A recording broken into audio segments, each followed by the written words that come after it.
Hi everyone, my name is Brittany Edwards, and today I'm going to be introducing you guys to 5 different books I chose to present in a non-fictional historical unit. These books are based off of the Civil War, and they're geared for students in the 3rd and 4th grade. The first book that I'm going to introduce you guys to is called The Civil War. It's an interactive history adventure for students by Matt Doan. This book is really cool because what it does is it actually gives the student the perspective of being in the Civil War and what it's like. The book gives them 3 different story paths to choose from, and they have 47 different choices and decisions that they make, and based on those choices and decisions, there's 20 different endings in the book for them. So based on their decisions, they could end up in capture, they could end up surviving, they could end up even dying. So it's really cool for them to see the different types of perspectives that each child had during the Civil War.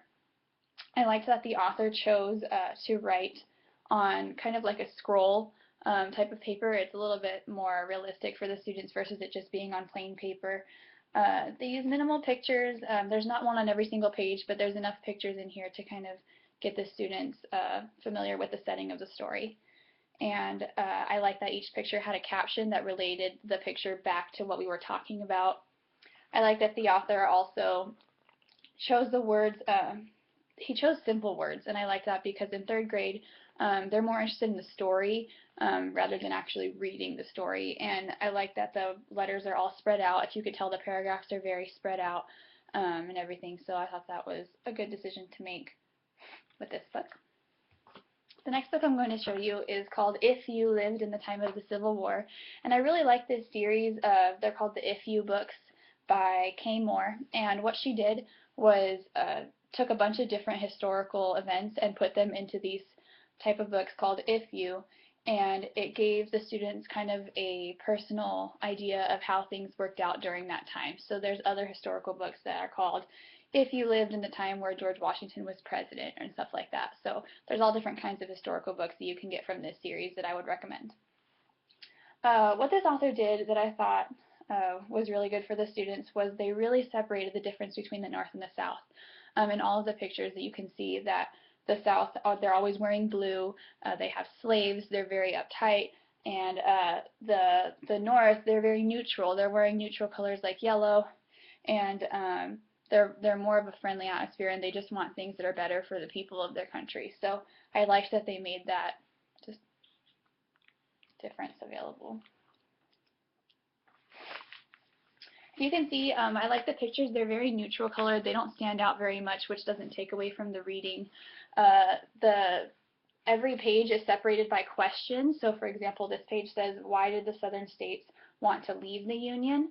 And it just basically shows us, explains everything in a question, in the form of a question, so the students know what we're talking about. They don't just get lost with bunches of information and overload and stuff, which I thought was a good thing to do.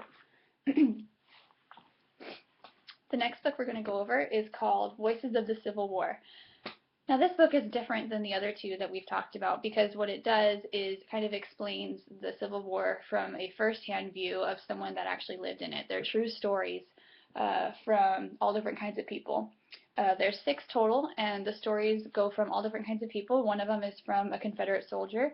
There's another story from an Army doctor. There's another story in here from a freed slave. So you kind of get to see all the different opinions and what each different type of person went through during the Civil War. The pictures are all very, very colorful. They don't take up too much room, but it's just enough to get the students engaged in what they're talking about.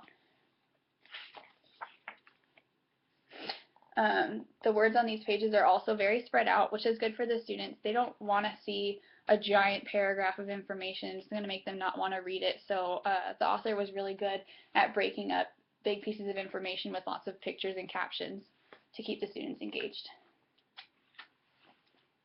The next book we're going to talk about, it's really fun for students. It's called What People Wore During the Civil War.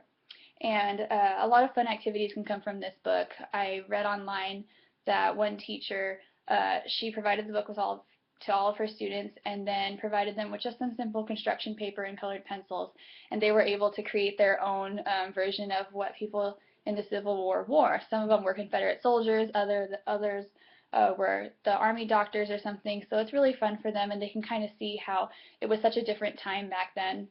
I like that the author of this book, oops, the author of this book had very vivid imagery. I really liked, I hope you guys can't see, there we go. I really liked the way that he set up the pictures. There's various different types of writing and different sizes and fonts of writing for the students to see. So you can see over here that there's very big letters, big writing, big sentences. But over here we've got a little small caption for the picture, so it's really cool for the students.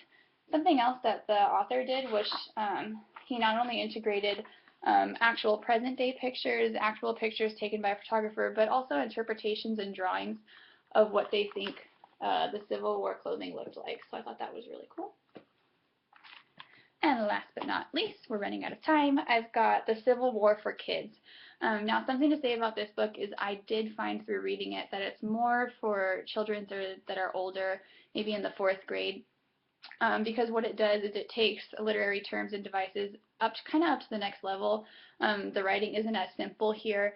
However, because they're still young and in the 4th grade, they did provide a glossary in the back, so it's just kind of that extra step for the students to find a word that they don't understand and then flip to the back of the book and actually look up the definition. Great book though, got lots of pictures, and I'll show you right here. The book actually follows a timeline, which I think is really helpful for students, especially when you first start introducing history to them. So all the way up here we start in 1619 and then go all the way down to the end of the Civil War, which was in 1865. Now, even though the Civil War only was from 1861 to 1865, I like that the book gave kind of a pre-Civil War section, so the students knew what living was like before the Civil War happened, with slavery and everything before it actually went to war. So I really like that. And what the book does is it breaks down the timeline dates, and for every day it gives you an activity to use in your classroom. Alright, so that's all I have for you guys today. If you have any questions, please post them to the discussion board. Have a good day.